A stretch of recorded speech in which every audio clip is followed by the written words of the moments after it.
All right. Ready? Hello, I'm Fabian Kuya with Elbc Newsline, and these are our top stories. President Joseph Mabwaka's senior-led administration have of Government of Liberia recounts progress in different sectors ahead of 2026. Finance Minister Augustine Gaffwan promises increased budgetary support to the armed forces of Liberia.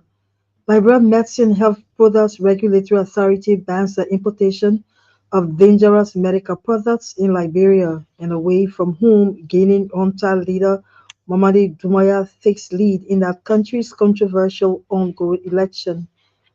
These stories and much more, including sports, the weather forecast, the news in Liberian English and French, are all coming up. But first, Crystal and the news bulletin. The government of Liberia has presented a comprehensive progress report to citizens through the Ministry of Information.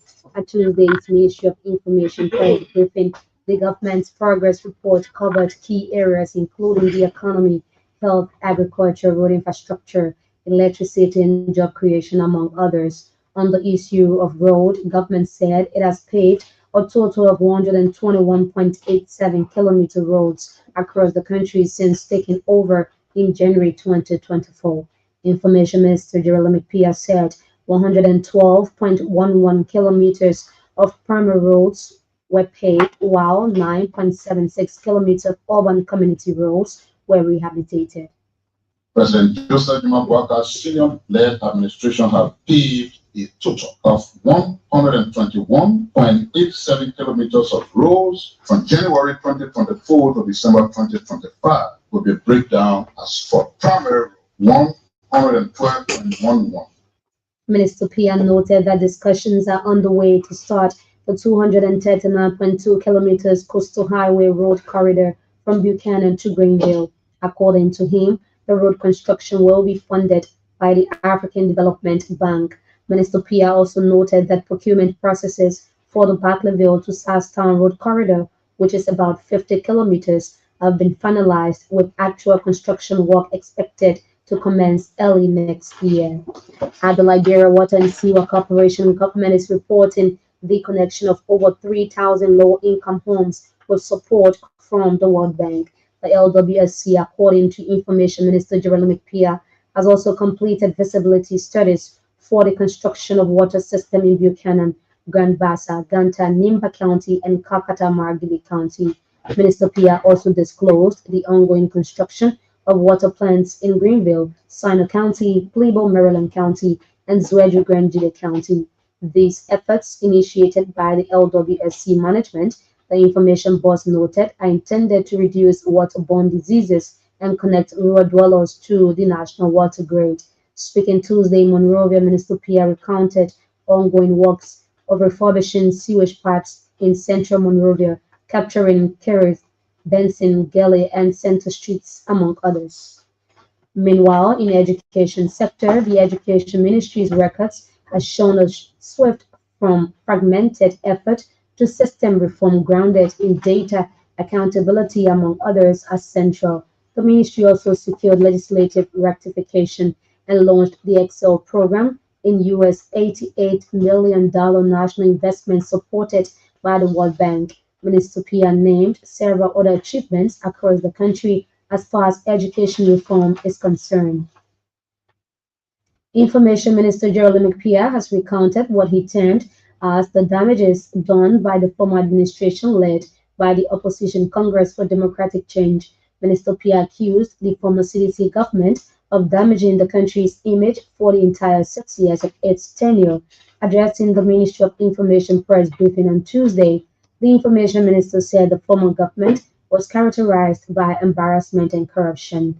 Minister Pia noted that unlike the UP-led government under former President Ellen Johnson Sirleaf, the country was faced with extreme hardship.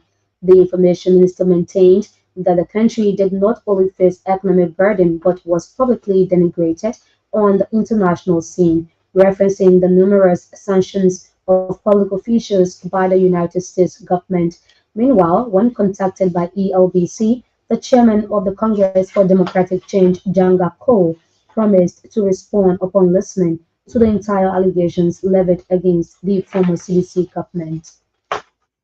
The Liberia Electricity Corporation has outlined measurable progress in stabilizing electricity supply, expanding access, modernizing infrastructure, and strengthening governance. According to Information Minister Jeremy Pia, LEC has faced several challenges, including demand supply gaps, aging infrastructure, and financing constraints. He also highlighted key national achievements by the LEC in 2025, including the expansion of electricity access from 33% to 35% nationwide connection of over 63,000 customers and improved generational reliability, among others. 5. The Liberia Electricity Corporation (LEC) recorded measurable progress in stabilizing electricity supply, expanding access, modernizing infrastructure, and strengthening institutional governance. Minister Pia also named the approval of a new tariff by the Liberia Electricity Regulatory Commission, institutional restructuring, governance reforms, and cultural change. The Information Minister said these achievements aligns with the developmental priority of the government arrest agenda for inclusive development.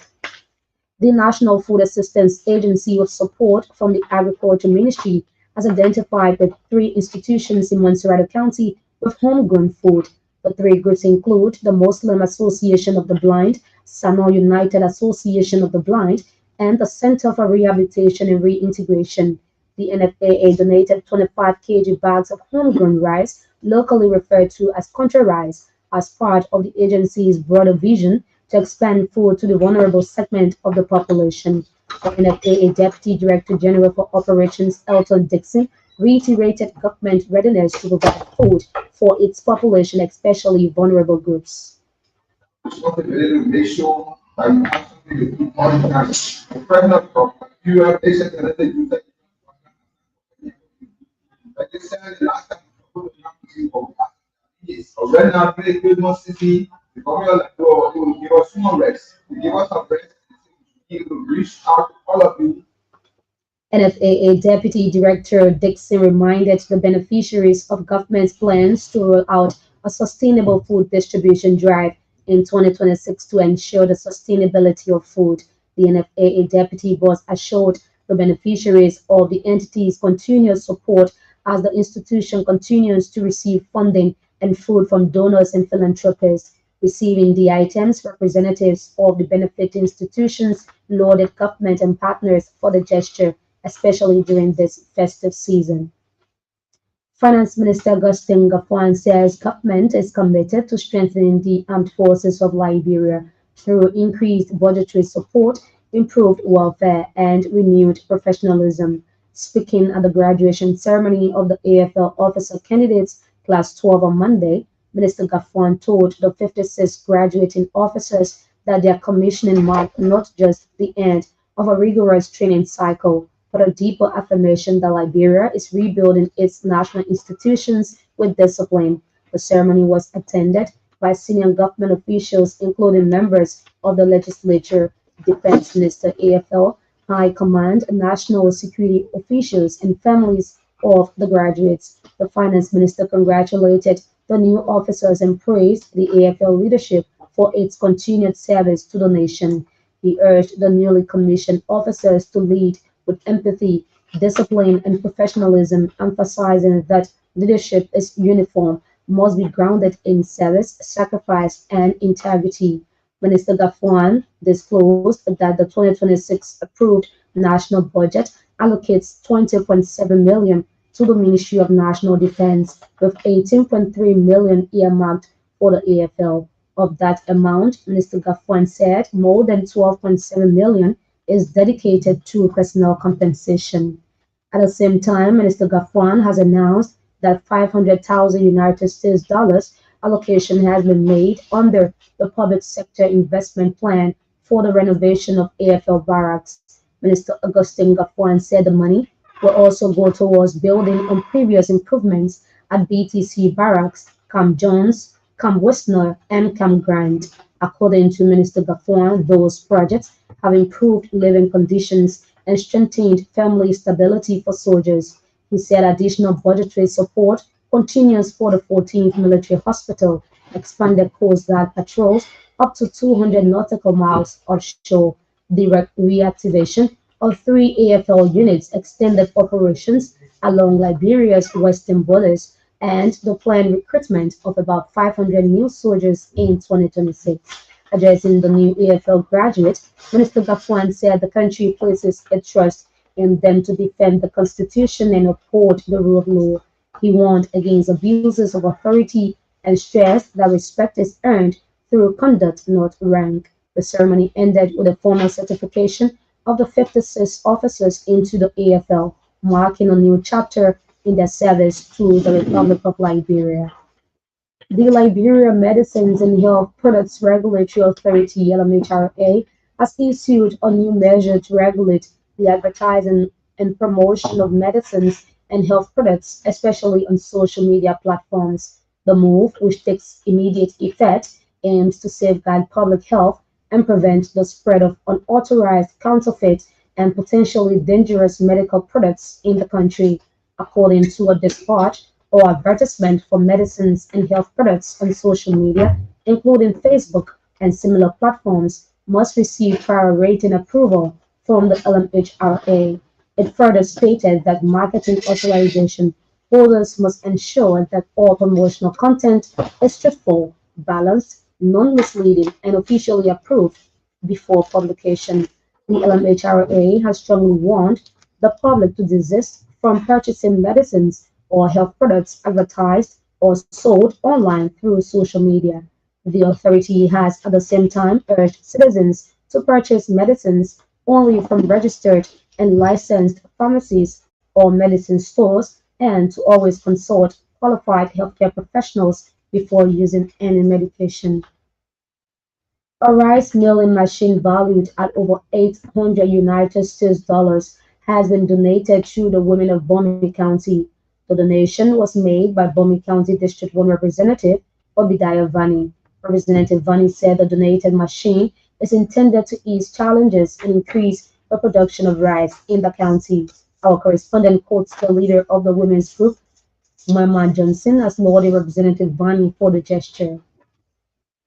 The Justice Ministry has suspended a senior official at the Monrovia Central Prison and launched a special investigation following a leaked audio recording. Lawrence Bollen, the prison's assistant director of operations, was suspended after a voice widely believed to be his was heard on social media instructing a prison officer to compromise the record concerning a donation of rice. The rice was provided to the prison by President Joseph Boakai as Christmas goodwill gesture for inmates. In response, the Justice Ministry has constituted a special investigative panel to probe the alleged administrative discrepancy. The chairman of the Independent Parole Board, Councillor Stanley Cooper, was appointed to lead the investigation with a mandate to report findings and recommendations within 2 weeks. The Justice Ministry reaffirmed its commitment to ensuring transparency and the proper management of public and donated resources. And Liberia's labor sector is believed to be witnessing massive reforms in consonance with government's arrest agenda under the stewardship of Labor Minister Kopo Kura. In a release highlighting Minister Kura's achievement, the ministry named concession dispute resolutions and securing retirement benefits for pensioners, among others. It further stressed the reorganization of the Inspectorate and Trafficking in Persons Division, revitalizing the vacation job scheme for nearly 1,000 students, including the visually impaired, and tightening the work permit regulations. Internationally, Minister Kura reignited Liberia's representation at the International Labour Organization and elevated the country's profile at the Global Government Summit on Social Innovation in Luxembourg. Additionally, reforms include health and safety programs, internships for young Liberians, and increased alien work permit fees, and generated over 12 million United States dollars while creating more jobs for citizens. Great Style and the News Bulletin.